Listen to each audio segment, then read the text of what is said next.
here is my chat with Katie Merriam.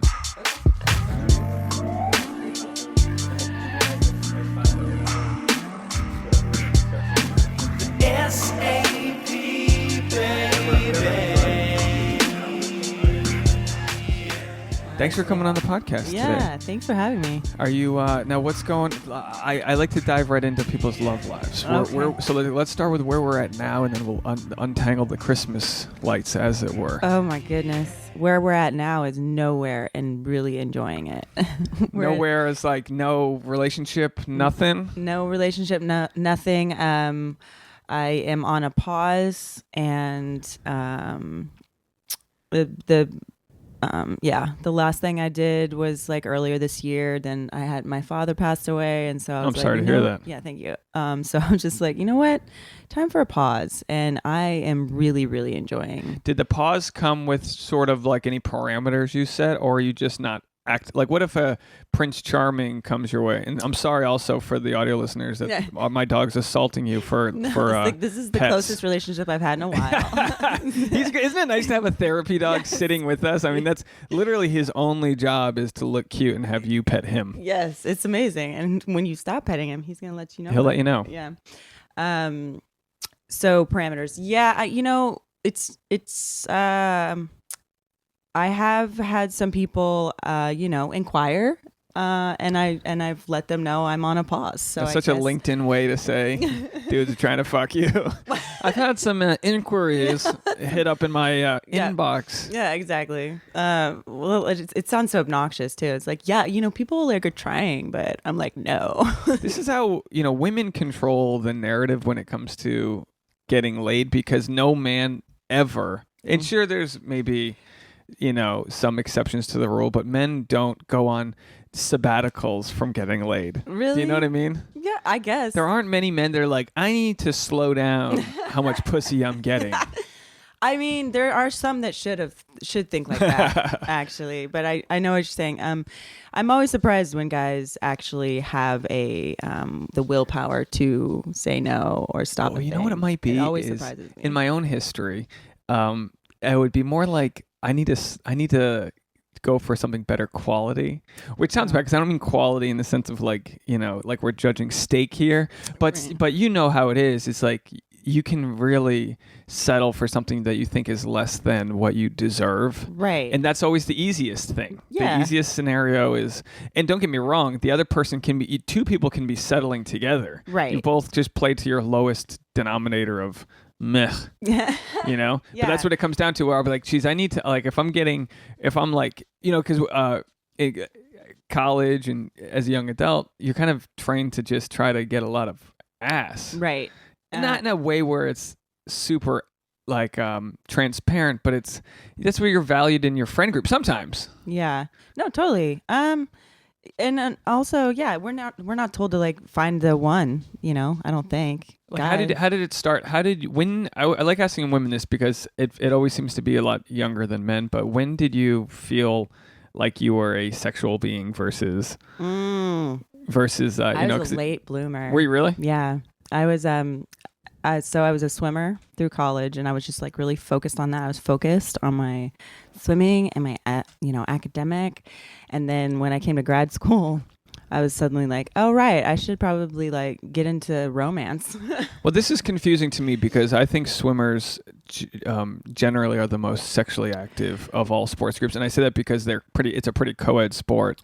Yeah. And there's just a lot of showering. It's either one or the other. I will say there's either people like me who are just like, I'm busy, excuse me. And then the other type that were just like fucking each other in the pool. Were they really? No, not in the pool. They might have been, though. They might have Pool been. sex is so much better on paper. It's not. Just looks like a seal drowning in real really life. Not that, but there's no leverage. There's not a lot of leverage, and it's like things aren't. I mentioned before we started that my last place had a pool, and I remember like trying to romance Tasha in the pool, and it wasn't a heated pool. Yeah. First of all, not a heated pool. So I'm already not at the greatest size capable, right. And then the second thing is it's like you're just stripping each other of the main thing you need, which is lubricants. It's a Right. very, Yeah. it's one of those things that's afterwards you're like, well, that's not going to feel great. Right. But Competitive pools are like 69 degrees. It's not, which Yeah. is a sexy number, but not a do sexy you have to stay in your degree. lane, or do you get like a penalty if you fuck and you drift out of your lane? How does that swimming? So this is interesting because swimming is I respect it because it's the type of sport that's really some sports I feel like you're gifted with a good arm or you're just tall or there's certain things, but swimming is really you put in a lot of work. Yeah, it's like a full body. Yeah. It's one that you train really young from So an early age. you really were late bloomer. If you're not pursuing guys in college either. Not to the degree that everybody else was. I didn't find myself that interested until much later. Interesting. And then I became obsessed. No, I'm just kidding. Did you? Oh, because I lost my virginity to a swimmer. So I Really? Yeah. Oh, yeah. Well, there was a study a long time ago that they did in a college, and they were like, which athletes fuck the best? And they said it was swimmers. Of course. And then second was baseball players. I don't know. Well, I'm a baseball player. I can tell you. Well, there you go. Swimmers So have the two top. Well, That was swimmers your- have core strength. They've got stamina. They've got great bodies. I mean, swimmers might have the best bodies of all sports. Softball players, you're powerful hips and Right. basketball, whatever. But swim, I mean, Yeah. come on. Baseball players, I think it's less about their fuckability and more about the a lot of cool guys play baseball. That It's a might cool be guy it. sport. That might be it. It might be, again, the stamina thing because they stand around a lot, but they have to go, 9 innings. Yeah, So. we have to chew tobacco while we fuck you, but as long as there's a spit cup by the bedside, baseball is a sport where there's so much downtime that there's a lot of bullshitting happening, Right. and that might aid into the development of charm. Right. Which sounds crazy. Oh, yeah. But Yeah.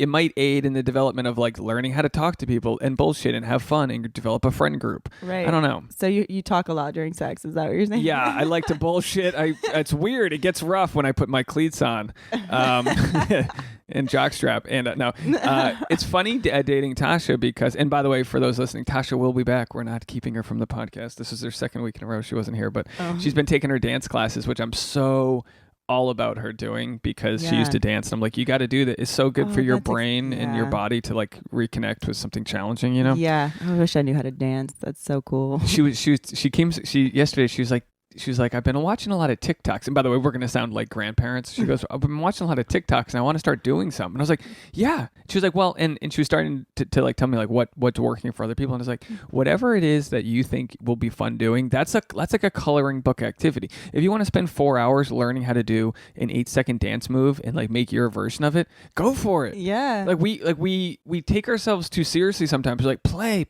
So Right. I'm excited she's out there playing and doing like this like Sunday dance troupe that she's been doing. That's what. Wait, she's relearning dance for TikTok. Is that? No. So Okay. it's that got nothing to do with TikTok. Okay. But and it was funny when I was like trying to explain. I was like, so this TikTok we speak of, you want to feel old? Start watching some TikToks. That'll make you feel fucking old. Yeah, I don't get it. Like I already know I won't. That's what they say. You start feeling old when you don't know what like musicians' names are anymore. Right. Oh my gosh, there's like the American Music Awards or something, and people were coming on stage, and I was like, I don't know. Like I don't know 75% of the people on stage right now. How can musicians get away with being so cool? Like no one wears clothes like that. Like comedians, we'll shame each other for dressing in a way that's outside of a very neutral way. You know what I mean? Yeah, but then we'll also like have a full velvet jumpsuit for a special or something. That's true. But that's a Eddie Murphy. I mean, like who's wearing velvet jumpsuits? Well, Amy Schumer did a full leather. Oh, she did the black, yeah. But she did that in homage to. Well, I don't know why she did it, The but leather special, Eddie Murphy's. But then you got the people. Then you've got the Louis C.K. or the where everyone's trying to dress like Steve Jobs and look completely neutral. Right. And I feel like there's extremes to it, but yeah. I think the way comics like we want and sometimes our material to stand out versus what Yeah, we look it like. feels gimmicky if you wear something too flashy or something. I used to have a joke where I would talk, and I still will do it, where I'll talk about hats, but like I decided to just learn how to do the joke without wearing a hat, because then it becomes a prop, and then it's like I got to put my hat on. Oh yeah, And like a the baseball hat. Yeah, and the comic who has to bring a flashlight on stage? There's a guy who he jokes Yeah. around about that. He's like, kids make fun of him because he has a flashlight in his pocket he has to bring with him. Yeah. But like that's something you have to think about if you're going to be doing a prop. Right, I know. I try to avoid that having a prop on any kind of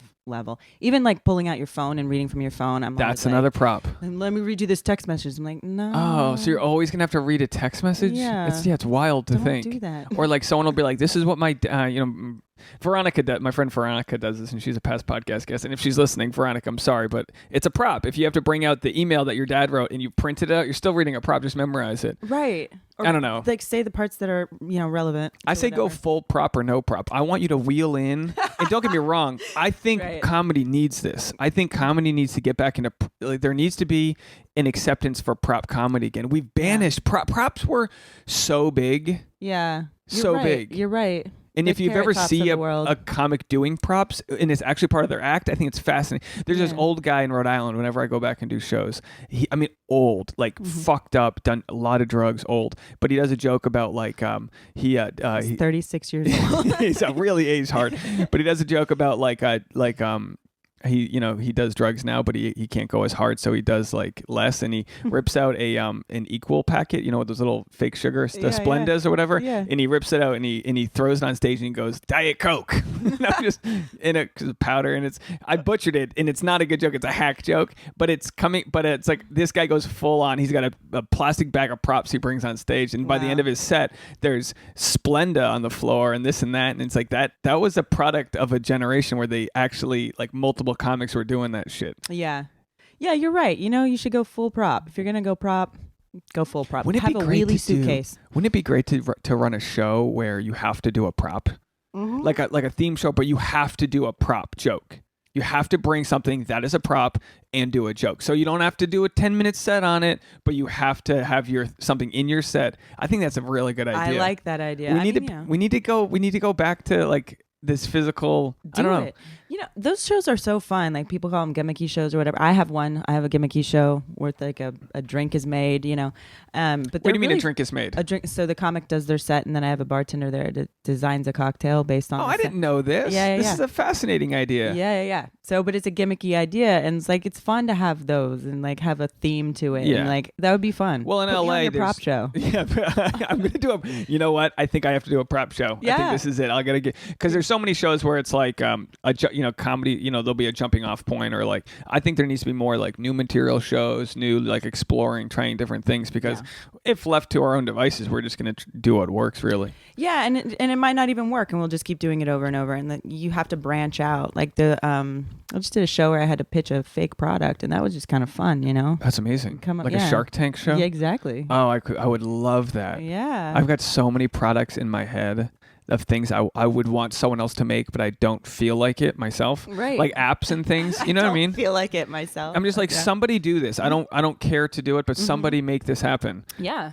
Yeah, you should do the. I'll So- tell you the info.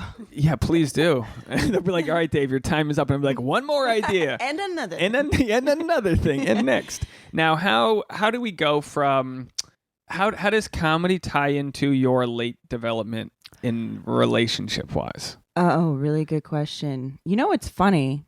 I don't think I've ever really talked about this besides with people that aren't in comedy. The reason I started doing comedy was to try to get my writing out there, but mostly because I had this relationship go bad with this dude, and I was just sitting up one night just like thinking about all these ways I could like talk about it, and that was making me laugh and I thought it was funny, and I started writing it down, and I was like, you know what, I'm gonna go to an open mic. I'm gonna just really start doing this thing, and it was all because of this dude that just did me wrong.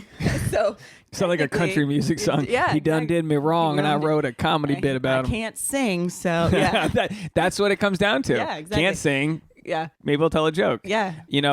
So then in the etymology of in the stand-up history, I think you and I are have similar lineage or similar backgrounds to why you get in. So I think we're like comedy cousins right now. I Really? think we're comedy cousins. We might Did you be get closer. burned and then you got I think that's what happens. yeah. I think you get burned and you need to talk about it in a way that cuts the tension of Right. what it was. And Right. sometimes a conversation with a friend isn't that outlet.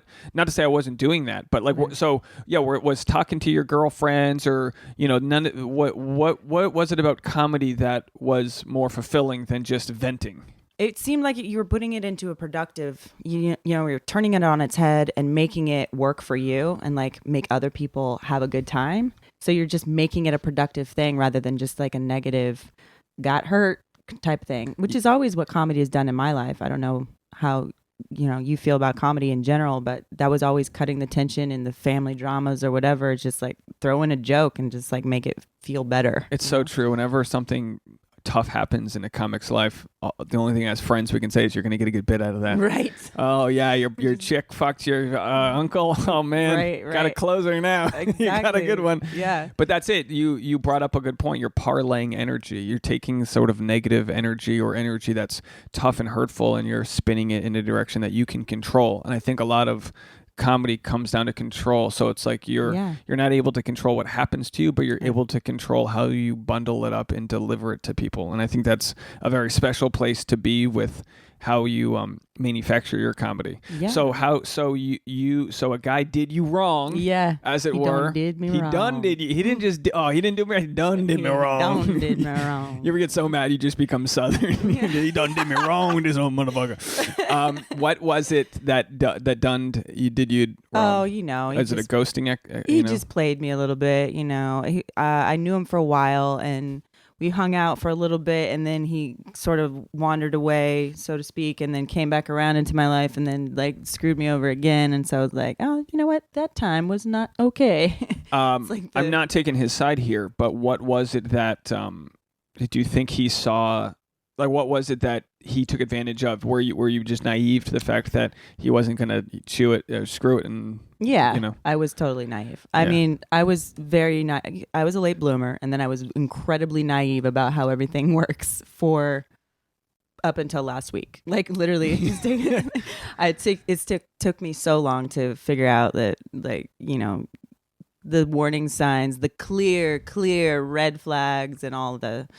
Right. All the way to play the game and all that. Well, I'll also agree with you that I think I kind of was a little bit of a late bloomer myself. So that's why when I talk about that I've had to maybe up the value of what I'm pursuing, it's because I think if anyone was interested in fucking me, I would be like, yeah, wow. I mean, not to say that some of my ex-lovers weren't great people and also very attractive and this and that, because some of them, there are times when you're like, wow, I can't believe this person right in this moment wants to have sex with me. Right. That's something I think every guy must feel at a certain point in time, because women develop before men. So like even in high school, there's all the girls that I was friends with are now dating older guys, and you're the testosterone's a bitch, right? So like these guys are 6 inches taller, they're muscular, they got facial hair. I mean, you just can't compete with evolution and like in development. You just have to wait till you also develop. Right. So then all of a sudden you're a junior in college and you got these smoking hot women that are either your age, younger, or even older, moms even, and you're like, this mom wants to fuck me? What? Like, you're just like, Have you fucked a mom? yes, but not in a way that was like, I was the young guy and it was a MILF. It wasn't a MILF. It was a young mom. Oh, gotcha. It's a mom your age, kind of. I think so. Yeah, I think she was my age. I was in my like mid 20s and she was a mom, and it was actually funny because I was on the road. I was on the road for shows. This is before, obviously, it was in a relationship. Yeah. Which, by the way, I can't tell you how many comics like you don't cheat, like you don't do this thing. I don't think we'd be close if. I don't mean that to like virtue signal, because I think men all face temptations and women do too. Sure, but like, it's amazing to me just how scummy some people are. Like I got my thirst for like feeling love and acceptance in that sexual way. So now, if like a waitress were to hit on me at a show, out of town, I'd be like, awesome. Yeah. She wants to fuck me. That's right. cool. I'm still fuckable. Still got it. But You just you're don't not need to gonna cash do in it. on those Yeah, chips. You go, yeah. okay, cool. You want to fuck me? I know it's not going to be as good as the idea Right. of you wanting to fuck me. It's just not going to be. Exactly. It's like that Chris Rock special that just came out. I remember he said something like, I cheated on my wife with 4 women. 4 women. He gets real quiet and the whole auditorium got quiet. And then he was like, which like a lot of women right in here right now are like, that asshole. And all the men in here right now are like, only 4?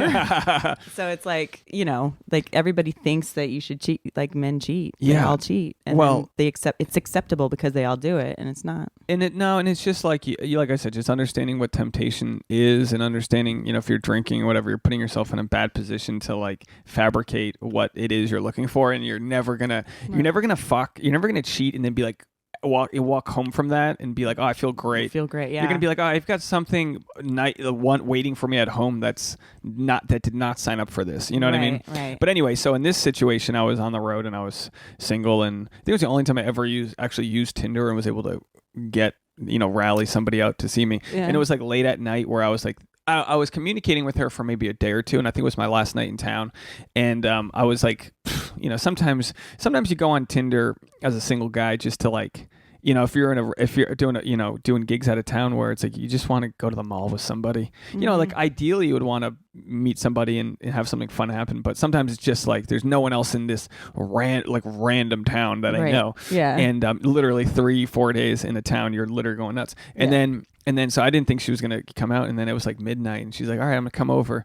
And then on the way over, she's like, "I have a 2-year-old son. Don't murder me." And I was like, "Oh, you have to worry about me murdering you." Yeah. That doesn't even go through my mind as a guy. Yeah, right.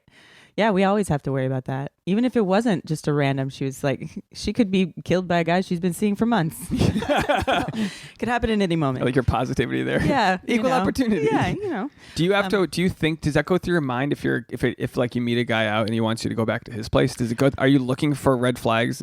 I am more than I was as you know, younger, but no, it doesn't go through my mind as much as it should.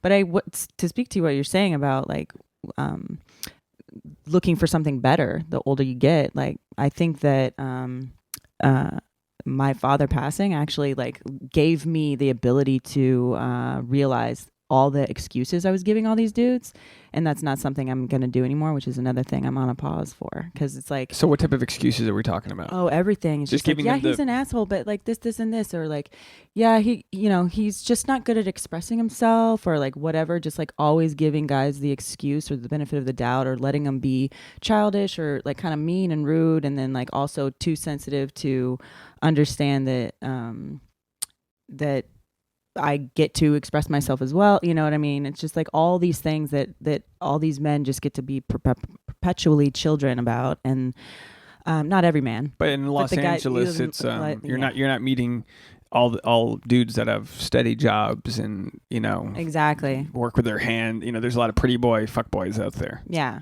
and I just recently realized that I just don't want to have to defend indefensible or just shitty behavior anymore. I just don't want to do it. So if it happens, I'm just gonna be like, all right, cool, thanks, bye. Thanks. Next. Pause. Bye. Yeah. I love that. Bye. Bye. See ya. I first of all, I think I commend you for those sort of guidelines you're setting for yourself, and I think everybody gets to that point where you learn what's right for you, and you can't be. And now it's like it's up to you to sort of just buy them before you waste your time. Yeah. Because it's all you have now is your time. You've got so much free time per week to go on a date or to do whatever. When you do want to meet the right guy, you just don't want your time wasted. Exactly. And I think it's kind of like you're like you know, fucking with the Rubik's Cube a little bit of your life. Like you're switching up what it is you will accept, and then the world's like, oh, Katie's not doing this part now, get those guys out. And then you're just taking the dudes out of the warehouse, and it's going to be a lot less of a selection pool, but you're opening space for the right guy who might have like his shit together, and then sees you as like some cool chick who's like does her own thing but knows what she wants, and it's like it's very attractive to the right type of guy, but also will be polarizing to the wrong type, because the guy's gonna be like, oh, she's not like I was, you know, I've been there as a single guy where I'm like, I'll date some girls, she's like, look, I'm looking for something a little bit more than what you seem to be giving out, and I'd be like, I don't like to lose, but I feel like you're right, so I'm just going to let you go. Like, I've been in those situations where I'm like, yeah, you're right. I'm totally not in a head space to be settling down. Like, but good for you and good luck and all that. And it is amazing to like when you do, or when I did just like suddenly realize that I don't want to do that anymore and like give it the excuses and like make it easy for guys and whatever. Then it was just like suddenly so clear that all the little tactics and games that they play were just so, like they just became so obvious and just like so glaringly didn't work. You know, are these games that men know they're playing, or is it just like a survival, this works to get laid type of thing? I think it's this works, and you know, it's always worked in the past, and maybe even worked on me like a year ago or something. Now, what give me some examples of what types of games we're talking about. You know, they're not fun, positive. It's like, you know, the gaslighting thing, or just like the being super defensive, like calling out exactly what he's doing on you as if it was what you were doing, so you can't even like. Oh, it's like, almost like like calling you out before you can, because that's what I don't understand with gaslighting. Where how do you properly know if you're being gaslit, and what technically is that? Okay, so I'll give you a really good example. I went over to a guy's house once, and he was mad at me for a very silly thing. It doesn't matter, but basically I knew who his ex was, and he was mad that I found out who his ex was. And it's not that big of a deal. It didn't matter. How did you to me. know who his ex was? Because I know her. Oh, so you weren't like just snooping. No. I just know her. And how dare you know people? I know. What the fuck? I know. So he was like very upset, and so he was like, I need you to calm down. I need you to calm down. And I'm just sitting there looking at him, and I'm not doing anything. I'm just looking at him, and his face is just getting more and more upset. And he's like, "Will you stop? Will you stop? Stop! Just stop!" And I was like, are you insane? Like, I was just sitting there. Anytime I started to open my mouth, like, are you okay? It would just stop. And I was like, okay, so you're just acting like I'm insane, but you're the one that's literally unhinged. Yeah, like someone telling you to calm down when they're the one who's clearly flaring their Olympics. Exactly. So that to me is like being gaslit. Like, you're trying to act like I'm crazy and I'm not doing anything. So isn't it wild how, and this is part of the reason we do this podcast, because it's like we're not here to kill it with laughter and this and that, but I mean, it's so interesting how you can explore how poorly people communicate. Right. When it matters. It's one thing to like order Starbucks and say hi to the barista. It's another thing to how do you communicate when you're in a fight or flight mode? Mm-hmm. How do you communicate when your adrenaline's spiking? Right. And as a man, you've got usually a power advantage, or you can physically power your way through a conversation by raising your voice, or even just being intimidating. I mean, you're spiking your energy. You got a neck vein popping out. You don't realize this, but like how men can communicate with each other can be very unhealthy if you're trying to approach that with a significant other. Right. Yeah. You know, and I don't know all the best ways of communicate. I need to listen to your podcast more, I think, to like. We don't know either. My life. It's like critical thinking. You have to look at the situation and go, okay, this isn't working. What I'm doing right now is not working. Right. I my buddy Channing, I talk to him all the time. We don't communicate on the same level that works for me. Yeah. We were talking the other day, and he responds about something, one of my ideas being trash. And I go, hey, man, you can't call my things trash. Right. And then a minute later, he comes back and he goes, I wasn't calling your idea trash. I was saying that this situation is like he elaborated. And I go, okay, man, but like that's not what you said. Right. And when I'm reading a text, I'm taking it literal. I feel like even on one example, you were there when I showed you a text when it was a group chat, and I was like, this person's blowing me off, right? Right, yeah. I got like confirmation from other people. Yeah. I was like, is this weird or not? Right. When I brought that home to Tasha, and again, so people listening know, and again, Channing, if you're listening, yeah, you're part of it, and I'm not throwing you under the bus. I'm just using an example as to how we are on different pages. I'm highly sensitive, and it's something I'm trying not to. I don't want to be this way, but I was like, what if we did this? And his response to a group chat was, I don't like it. That was it. Yeah. That was it. I don't like it. That's 4 words. Right? I don't like it. So that was it. There wasn't much for me to misinterpret. Right. And so like everyone, you, Jess, all these other people were like, yeah, dude, that sounds like an asshole, dismissive thing to say. But then I brought it home to Tasha, and she goes, I think you're just being sensitive. So I'm like, so you're on the side of things that's like way more blunt. Right. But also, I think I think she was coming to a place where she knows that I'm sensitive, so she was trying to calm me down. But I think if she was like, let's go camping, and I was like, I don't like it, she'd be like, well, fuck you then. Like, I feel like people don't understand until they're dealt with their own words. I think that's so spot on, because I actually started doing a bit about this, but it was from experience of, so I was just thinking about Channing saying your idea is trash. If I had that from a guy I've been dating in the past, like a past dude, one of these other guys that I'm done with, and said anything to, like, you can't call me, like, say that's trash or whatever, call my idea trash, I would not have gotten the response from Channing back. I would have gotten like a, you know, either ignoring, ghosting forever, or like some kind of like diatribe about how, you know, right, just take it. And the ghosting part's interesting, because that when people don't know how to communicate.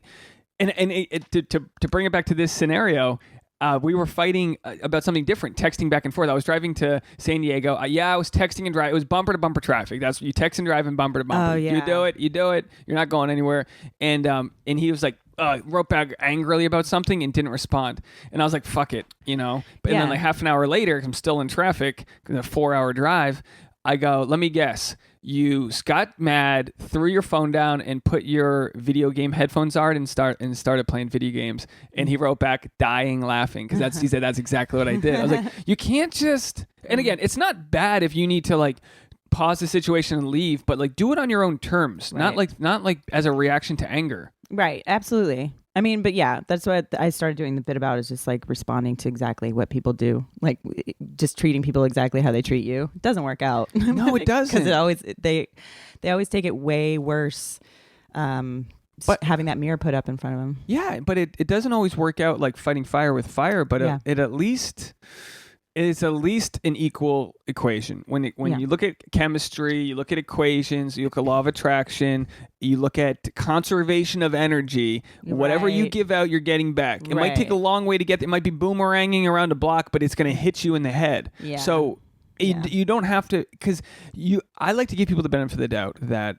And I said this, I think I posted on Facebook before Thanksgiving. I was like, give your family the benefit of the doubt that they're trying their best, because you have to give people the benefit of the doubt. It doesn't mean they're not shitty people. Yeah. So it just means that like you know, the men you're dating might be trying their best. It doesn't mean they're not gaslighting you. And it doesn't mean you have to take it. Right. It just means, okay, you might not be worth fighting with, but I need to go find somebody who is. Because there are people that you don't see eye to eye with, or you don't communicate well with, but you approach the conversations with at least enough goodwill and curiosity that you want to make it work. Right. Have you dated any guys that just, you didn't speak each other's love languages, but you still sort of learned how to come to the table?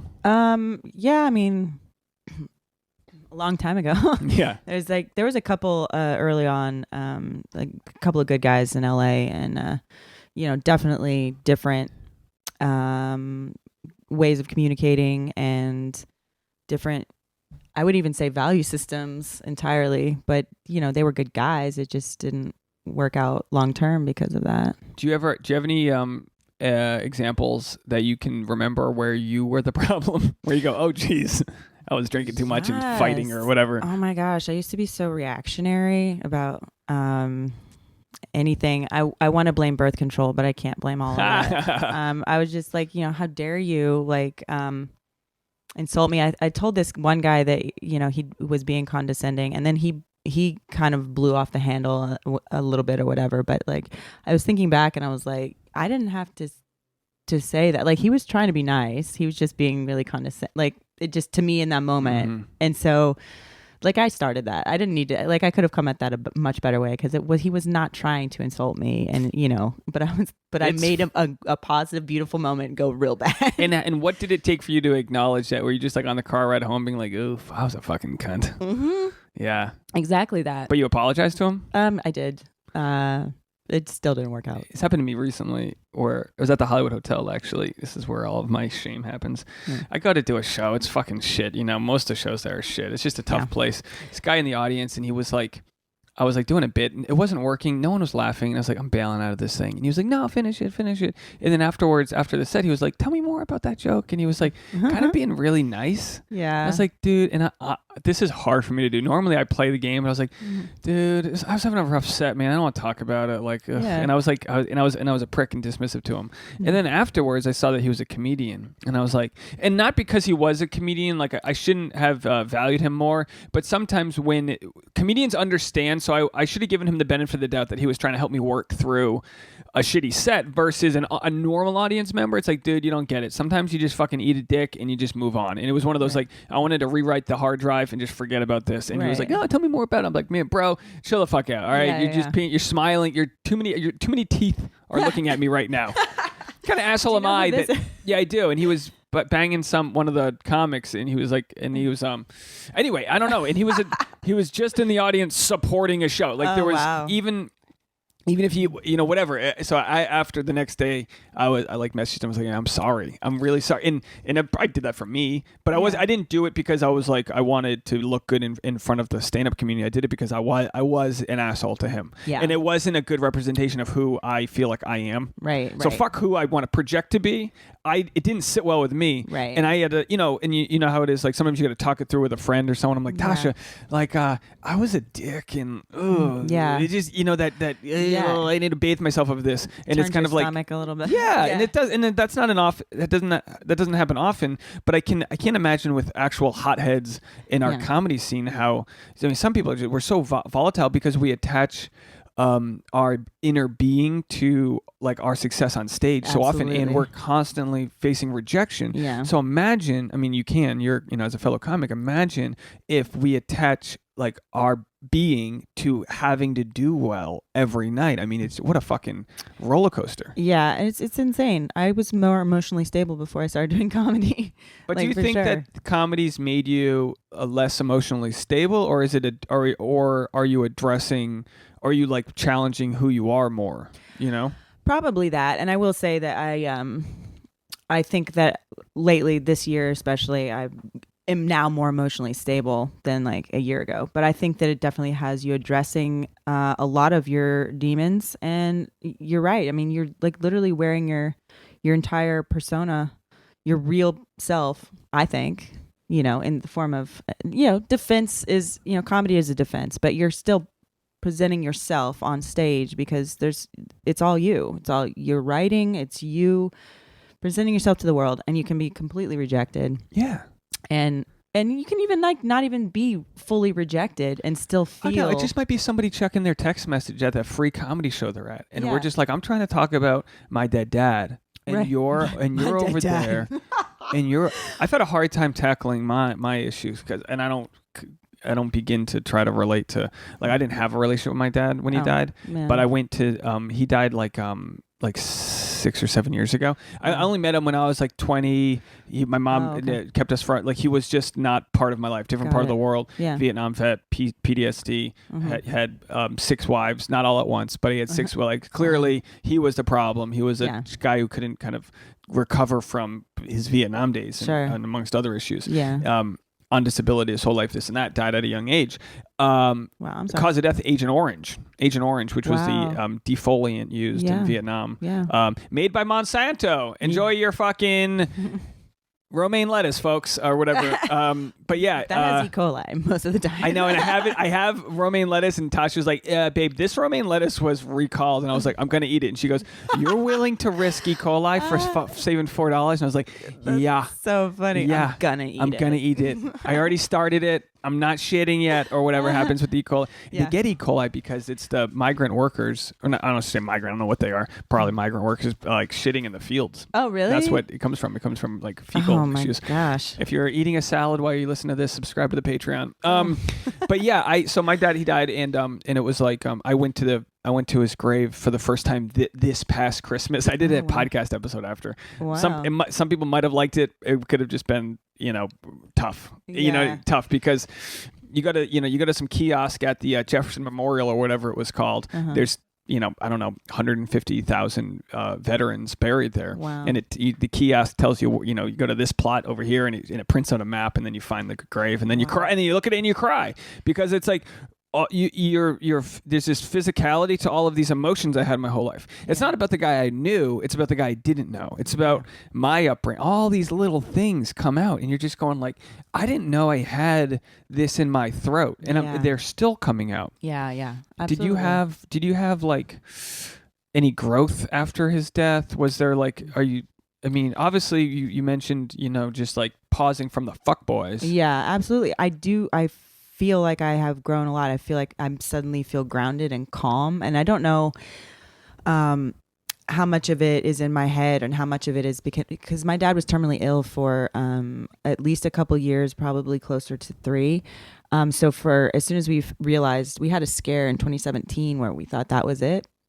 And so it was like 2 years of it's almost like somebody was going to shoot you. Somebody's going to shoot you and you don't know when, and it's going to hurt a lot, and you don't even know where on your body you're going to get shot. It's just like you just like have this anticipation of something horrible happening.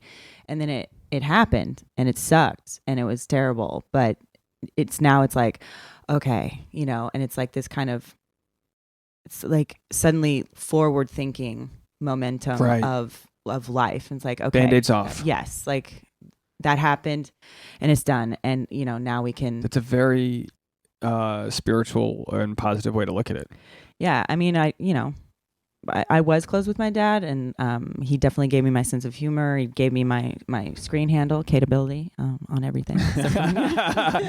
I think that's so great to hear. I mean, you talked about the transfer of energy. I where I come from, what I believe is that you just there is no, like, we have this physical loss, and it sounds so kind of hippie dippy to say, but it's like there's not a, like, whatever makes me up is here. But it's like we're just carbon matter put together. The spirit goes and the body decomposes. It's so there's an energy there that you carry on, and that's probably still there, but we just can't contemplate that, which makes it hard to imagine what that is. But that's my best friend went through a divorce, and her dad died of a terminal illness last year. Same time, and she was her dad was divorced, so she became the main person to deal with everything. So that was fascinating how she actually became a stronger version of herself. She didn't break. I'm sure she broke down, but she didn't break. And that's so crazy. I can't imagine, dealing with my father dying. I was such a passive. I mean, I found out in a Facebook group chat during a stand-up show. Wow. On my birthday. I found out that he died before he did. Because they were like, he was like, it was just months that people thought, this is it for him and whatever. And he's like, breathing tube, just ready to go. And then finally, we knew it was happening, but then it was like really weird to find out in a way that was like the up to the minute things. It's like but then again, I can't leave the Facebook group of my dad dying. I can't be like, Dave's left the group. Like, what the fuck? You left the conversation? That'd be amazing. Oh my God. I'm just like, hey, sorry guys, I just had to turn notifications off. Can you let me know when you wrap up this death thing, because this is fucking nuts. I mean, that's like kind of a funny little TikTok. Like, Dave left the group. Don't you always feel it's so funny? You can't just leave the group anonymously. It's like the most like badass, like, Dave's left the relationship. Peace. Yeah, that's crazy. But very interesting. And I know we are just an imprint of whoever raised us. Right. And that's part of what communication is we aren't always raised in ways that are healthy, but I think you just realize, it sounds like you had a good relationship with your dad. Like, you realize, do you communicate in the same sort of ways that he did, or? Yeah, pretty much. I think, I have a lot of my mom too, and she's like, my dad was very calm and very chill, very not very verbose, and my mom is like the opposite. She's like very emotional and very high strung, and I hope she doesn't listen to this. Subscribe, Patsy. What's her name? Paula. I was close. I could feel that energy. Subscribe, Paula. What are you doing? Come on. That's not a bad thing. But so I have, there's a very hypersensibility about me that's definitely not from my dad. He's more of that calming energy, which I always wish I had more of, because it just seems more cool. Tash is the same way. I wish she was here to talk about it, because it sounds like I'm, projecting this on her, but her dad is I've never seen her dad raise his voice. Yeah. He's just a very stable. Right. Like, don't get me wrong, he could communicate better. I've never seen the guy smile at me before. I've never made him laugh. He does have, but when someone doesn't smile often, you do get extra excited when you do make them laugh on a stupid pun or something. Like you're starting doing dad jokes with them. Yeah. But she's way more like kind of, reactionary to issues, but she idolizes her dad. Yeah. And that's crazy for me to see, because I look up to my stepdad a lot, but I never had like that super close from birth bond with the dad. Right. So like I idolized my stepdad, but I met him almost when I was 11, and that sounds young in hindsight, but you're a fucking human. Right. You've got a very strong, seared way of thinking about you. Yeah. I've got this like go out amongst, hanging out with your friends, coming home when the sun goes down, loner kind of vibe, where I'm just like, I'm gonna go for a bike ride by I've never realized how much I value my alone time. Yeah. Insanely amount. But anyway, that's a side point. But I never had that close bond, and I'm obsessed with it when I see it. I've best friends who had a close relationship with their dad, and I was always just like kind of this outsider that would be like, I guess I would send my uncles Father's Day cards. That's what you had to pick an uncle and send them a Father's Day card. Wow. And these poor uncles of mine, when I'm a kid, they're in their 20s. They're right? like, we're doing this now. And I'm like, I got to send Uncle Craig Father's Day card. He doesn't. And now I'm like, Uncle Craig, will you help me make a tree fort? You can't say no to that. Play catch with me. He's like, shit. I guess so. Gotta step up to the plate. But I definitely there is a like single moms club out there. Yeah. Where like that I've kind of I became friends with a lot of guys that didn't have dads either. So we're kind of we're more in the seeking not like I'm trying to replicate that situation, but it's interesting to me. Yeah. I do feel lucky that I grew up with my dad. It's because my parents didn't get a divorce, but they definitely should have gotten a divorce, so it wasn't like the most calming childhood. But I thinking back on it as an adult, I've talked to my brother and sister about it as well. It's like, it's nice to have them both there. I mean, they weren't always happy to be there, but they were both there. And so I had that. And the old trope that you try to date your father, you try to look for your father. I never believed that until I realized that one universal thing that I look for is that calming energy. Like if a dude can stay calm, then I'm like, which is so great. So attracted to you.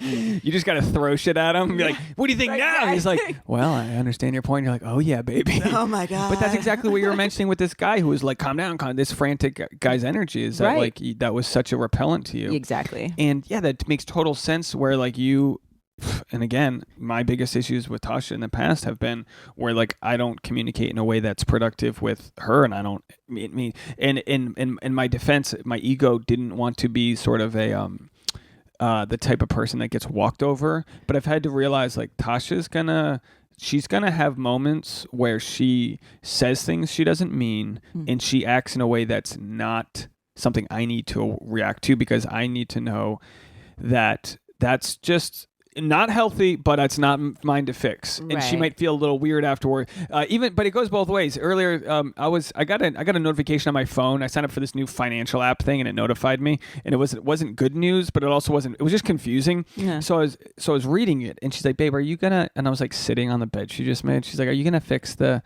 bed when you're?"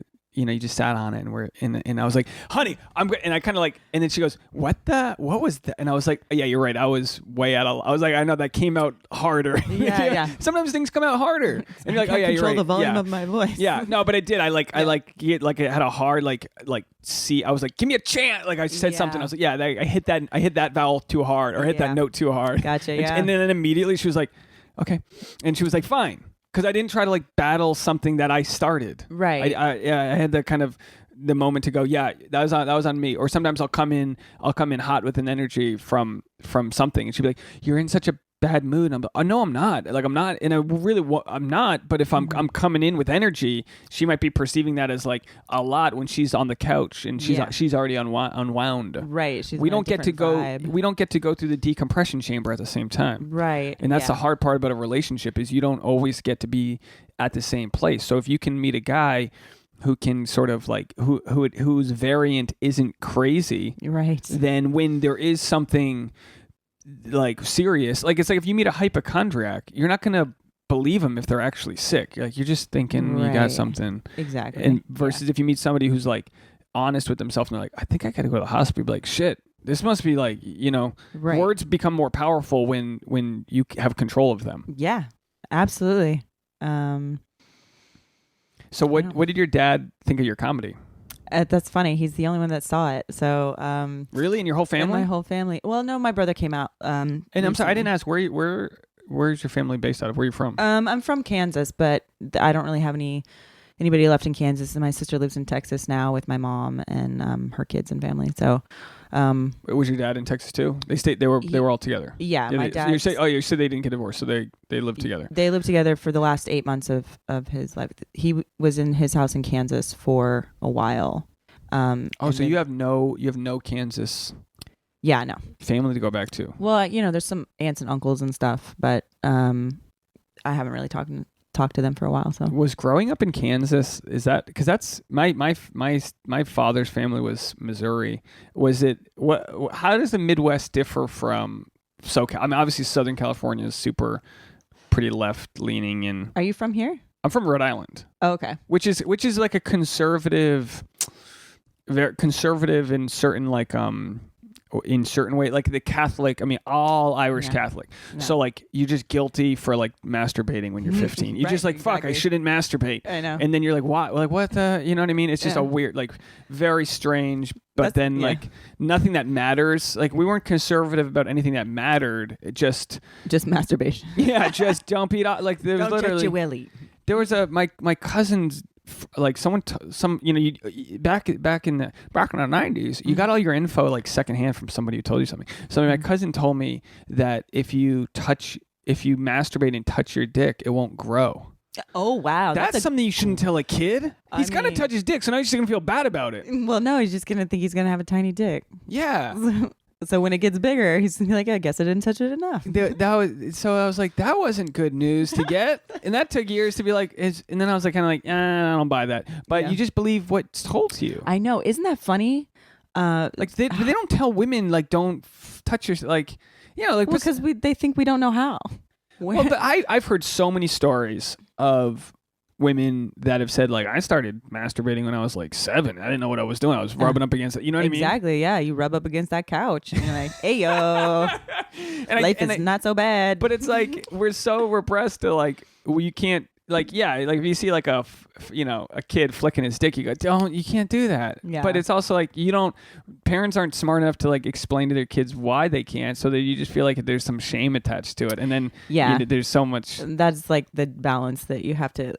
It's so difficult to strike with kids because you can't do that in public, kid, but you also shouldn't be ashamed of it. But I at don't what know. age do you teach somebody how to masturbate or something? do you teach? Do you have to teach them? No, but I mean, god damn, you should, because like again, and maybe that's just what the internet's for. It's like seek and you shall find. But like, I feel like I didn't know, and I guarantee any guy listening, no one like teaches you, so you just start rubbing shit on your dick, and you're like, God, that feels. God. We got like you don't know what you're doing. You just like hitting it with shit. That's so funny. It might sound easy to do the jerk off motion in hindsight, but that's Yeah, not necessary. I mean, that People every guy will tell you some funny story where like he'll go at it like Would you palms hit it? out. I was gonna say, how bad can you mess up the hand motion? You But- mess it up. I'm telling you this. Some guy write in, please. sexactuallypodcast@gmail.com. Let me know. It was like in third grade or whatever. They passed out deodorant.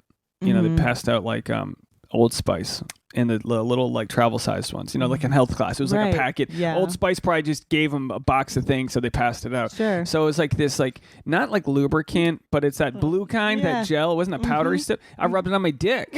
Did that feel good? It smelled great. Okay. Oh But my it felt gosh. like it had like that cool spearmint kind of vibe. Yeah, so I would think that it would felt burn a a little little. cool, but it wasn't like a lubricant, and it wasn't. And I was like that, But and then I think eventually I had a cousin tell me like Use what your you hands? do. He goes, you jerk off. This is what you do, and I go, yeah. And he goes, if you do it long enough, it'll feel good. Oh my And you go, gosh. oh. And it sounds That probably. is- insane to hear that, but it's like this is a tool that you are not taught how to use. That's so funny. Like I just like this idea that you're like, I know it does something if I just keep hitting it with stuff, putting stuff on it. When you don't know what jerking off is, and you just feel the feelings of being horny or whatever as like a teen or young teen or whatever, that's fucking nuts. That is nuts. No, because me and the couch, we go way back, so I never had any problem with that. I remember the first time I learned how to jerk. I learned to I learned how to jerk off. Right, like I learned what it was, but I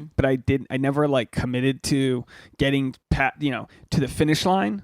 Oh, yeah. Like now in hindsight, it's crazy to think about. I haven't thought about this in decades, right? That must be scary for a little kid, honestly. Yeah, but then the time that it did happen, I was like, oh, you can't unknow it. And then you're like, that's just what it is. Yeah. And then you kind of like teach yourself how to do it. And you're can't like, oh, unknow it. you know what I mean? But you're like, oh, yeah. Because at that point, like, maybe it doesn't work yet for me. Yeah. One day it just starts working, and if you don't do that, you'll just have a wet dream. You'll have a dream of like something, and you'll just come. And that's what's crazy about the fucking mind, is that you can do that without even touching. You know what I mean? Guys come all the time. Guys come when they die. Did you know that? I didn't, but I'm not surprised. They come when they die. They evacuate, and that's probably genetically like your last load. That's your last shot. Yeah, exactly. And a lot of times they're still hard when they're dead in the mortuary, and they can squeeze your dick out and goes. Oh my god! Yeah, I know they shit when they constantly coming. You guys. But that's how we're supposed to do it. You're you're supposed to. A guy can make 1,000 kids. A woman can make 15, 20. Exactly. How many kids can a woman? Damn, 20. I mean, but think about it. You've got 20.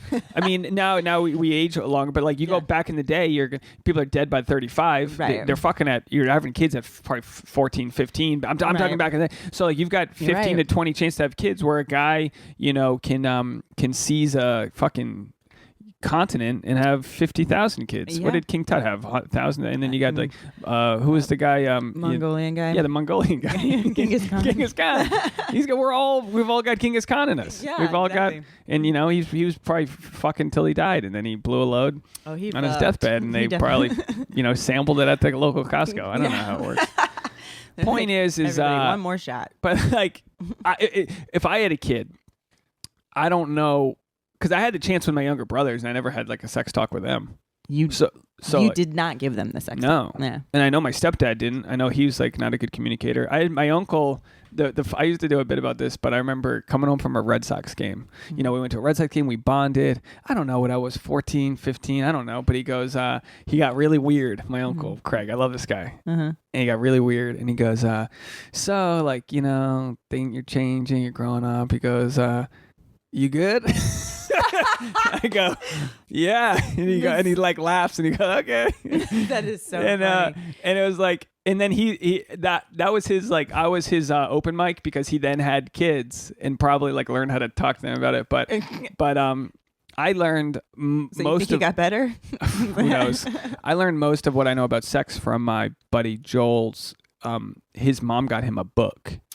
That was like a thick book, like a 3 inches, like a real thick book that had everything, like what a boner looks like, what you're gonna get hair, like all these things. Wow. And I remember, this is gonna sound crazy. I remember like I'd sleep over his place, and like I'd wake up before him, and I remember reading the book and being like, this is fascinating, because like you don't know what you don't know. Like I had no idea about all these things. That is so easy to Google things now. Oh my gosh. I know. Like you've watched porn before you know anything about life. The only issue with porn is that if you're like a 13-year-old boy watching porn, you're going to see some fucking monster dicks. Yeah, and also you're going to see some real advanced, like you need to get to the innocent stuff before you go to the advanced stuff. Yeah. And I think as a society, we're going to get way crazy with sex if we start out with the wild, real crazy, real dark shit, like it's too much. And it's like, I don't have a solution. There shouldn't be like, I don't know either, teen porn. Maybe there should be some kind of masturbation school, because I will say porn school. Yeah, maybe something for you guys, because some of you it probably get some weird stuff about dicks, and then it's like, then as a woman you're like, well, I don't know what this guy likes, because the other guy liked his dick gripped real hard, and like clearly that's not. What's interesting is I had to have this with Tasha. She won't, and she'll admit to this, she's very defensive if I tell her to do something. Oh. But in bed, I like to be like, hey, grab, smack my ass. You know, I don't know why I sound like Italian. Hey, go in there and smack this ass. Why don't you over there? Call me Uncle Tony. I done did it. And so she's like, fuck that. Like, fuck you. I'm not telling you. And so like the way she is normally is not to be like told what to do. And that so I've had to be like, look, if you liked something, if you like the way I did something, tell me, because I want to know what you like, because I'm punching the buttons like I'm playing video games. Right. I don't know what works. So if punching that button works, I'm going to hit it and quit it. I'm going to keep hitting the button that works. I'm going to learn. Button so I was like, look, like I like, you know, so then I would explain to her some, you know, and then she was very less reactive to me being like, because I was like, I'm not saying it like I don't like the other things. I like it all. There isn't anything where I'm like, no, what the fuck is that? There's no that move. It's just like, but there's still, you know. So even though we've been together for almost 6 years, it's still, you know, we still have a lot of like communicating to do. But at least we've gotten out of, and you know, we work on it, but we've gotten out of a lot of the toxic reactionary way we communicate now. And now we know that there's just so much more to look forward to. I was going to say that's like a great place to be, because you have a lot of room to grow left in your relationship, and that's really nice. I find it really interesting because I find usually if somebody is one way in real life, that they're kind of the opposite in bed a lot of the time. Like if they're real domineering in real life, like a head CEO boss type dude, he wants to be submissive. Oh, interesting. Like usually that's not usually. I mean, there's a spectrum of everything. I'm very much vanilla with like no one's gonna be wowed by, you know, no one's gonna be like, Jesus Christ, Dave, you know what I mean? But not like in a you know, squeaky rocky chair, it's, but like when you hear about some people go, Jesus Christ, I know. You know, they're like, I flipped him around and fucked him. Yeah. Oh, all right, well, cool, but like, wow, all right, well, it's maybe that's you know, the next level I'll get to. Maybe, you know, we can only hope. I would also say I'm like nobody's gonna be too surprised by what I'm gonna do. But that's how it is. It's like you just, you know, communicating in bed is just like sort of the next step once you learn how to communicate. Like you're probably I've always been very interested in what the other person wants. Like honestly. I just want to know. Comics. I literally want to know. All we want to do is like? make the audience happy. Right. So in the bedroom, and I've heard this too. We'll wrap this up because we're at an hour. Okay. When you say like you said swimmers make good lovers, I think comics I've been told make good lovers, and you have to not include the weirdos that are just like, you know, can't even look someone in the eye. You talk about the comics that like the people pleasing codependent kind of like, hey, come on, let's all get on the thing. It's it's like if I'm on stage, I'm like, hey, give a round of applause for the troops, and I'm in bed, I'm like, hey, give it up for the troops. I got applause breaks for the troops just so I can lick some pussy. You know, like we're trying to. I've heard a lot of comics talk about how good they are at cunnilingus because they have to be because of their personality. Yeah. So I started doing that joke. I was like, I started growing out a mustache to let everyone know that I go down on my lady, but it's really not. I mean, that's not. What? I was always, that was a step where like I didn't eat pussy for a long time, but that's something that necessarily when you're just casually dating someone, you might not jump right into. Well, yeah, and also, you know what I mean? That's like, it's weird that sometimes having sex might be. You might get laid more than you're licking pussy, because it's just like, I feel like that's more intimate. Right. And it's also just become more and more popular to talk about. Like, I remember rap songs from like 30 years ago, and they're like, I'm not drunk enough to do that kind of thing. And then like now they're like, I eat the ass like grocery, like it's all in like wild, guys brag right? Yeah. So it's that's like progress. Yes. I think eat the ass like groceries. Exactly. But also like the African American culture was like guys took it as a point of pride that they didn't eat pussy, but also the Italian culture. But it's not there anymore. Now there's a lot of different cultures that it was just like a weird thing, and then I think once people start talking, they go, no, you want to make your lady come. You want to go. You want to be a giver, and then hope that they'll meet you on that playing field too. And now it's just another thing to brag about how good they are at eating pussy. That's so funny. Tell me more. Go on. Track 2. Exactly. Well, thank you so much for doing the show. Where can people find you? Let my audience know, for all of our Southern California listeners, your social media, all that jazz. Yeah. So Kateability, Katability. And a lot of people try to say Catability. It's Kateability. Kateability. Yeah. And you're going to do my prop comedy show. Yes, I would love to do your prop comedy show. Two Drink Minimum is the name of that show with the cocktails. You can find that at Two Drink Minimum Comedy. Where do you do that at? All over. Okay, It's cool. usually like at a house. Sometimes we do it at a Ooh, bar. I love house shows. I know, it's Oh, so that's fun. fun. So the comic does their set, and then they make them a fun drink. And then they What's like an example that you can think of a drink that somebody made that the bartender would make a comic after their set? One of my favorites was Bianca Cristoval's drink, and she was doing a joke about Meghan Markle, the black. She was calling her the Black Royal, and so he made a drink called the Black Royal, and it had vodka and activated charcoal in it, and it was like really Jesus Christ, Yeah. activated charcoal. Yeah, it was- There you go. it was I love good. her. And it was it was a black drink. It was cool. Oh, nice. Yeah. That's so funny. Well, thanks again for doing the show, and everyone go support Kate. Go Kate Ability. Kate Ability. Kate Ability. Yeah. All right. And we'll take a photo and we'll post it on the social media so you can go to @the.sap and you can see us, check us out there. I'll post some videos. I post all the episodes up on YouTube. I never promote the YouTube, but the YouTube's up there if people actually want to watch the episodes. I'm sure most people are listening. We got like 99% of people listen, but then I chop up the little things people can listen to. Cool. And I also started my Patreon. Actually, we've almost done it for a year now. We've got 15 amazing, loyal Patreon members. We're actually, everyone who joins our Patreon gets a couple we send them a soap package that Tasha and I made. It's actually curing in that corner over there. You can't see it. It's in a box right behind that chair. I'll show it to you, but it's not done. I'll give you some soap. It's not done yet, so you have to wait. Like Tyler Durden. Yeah, exactly. We made the soap. We blended it. We mixed it. We have a peppermint soap with a coffee scrub built into the soap, and then we've got a clove and cinnamon soap which has rose clay, and you combine the two, and it's got like streams of this pink rose clay, which is really good for your skin. Oh my It's made with gosh. coconut oil. I'm pitching it like people actually. I'm you can't- excited. but here's the thing: you can't buy it. I mean, if you email me and you ask me, I'll sell it to you. But we don't make it to sell it. We made 32 pounds of soap, but gifts go to our Patreon members. So if you want to become a Patreon, this is the absolute chance. We'll send you this along with a weekly extra episode. I do solo episodes. By the way, you need to get into this solo episode game. It's so great for comics. I turn the mics on, and the solo episodes on Patreon, I don't have to deal with like licensing issues, so I can just play music. So this episode, I played new holiday songs. I found some good new holiday songs wow. on Spotify. They have a new holiday playlist. I didn't know they made new. Yeah, and one of the songs I found, I loved it so much I played it twice, and then I comment on it and this and that, and they took it off the Spotify playlist. So I think my Patreon, I don't know why they took it off. They might have uploaded it and then the record label like nixed it for whatever reason. I don't know, but it's gone. I can't find it anywhere, and it's on my Patreon now. Oh, so wow. yeah, it's just like really cool hip hop. Like I don't need no man holiday Christmas song. Oh yeah, I need that. Yeah, but anyway, so for those listeners, if you do want to contribute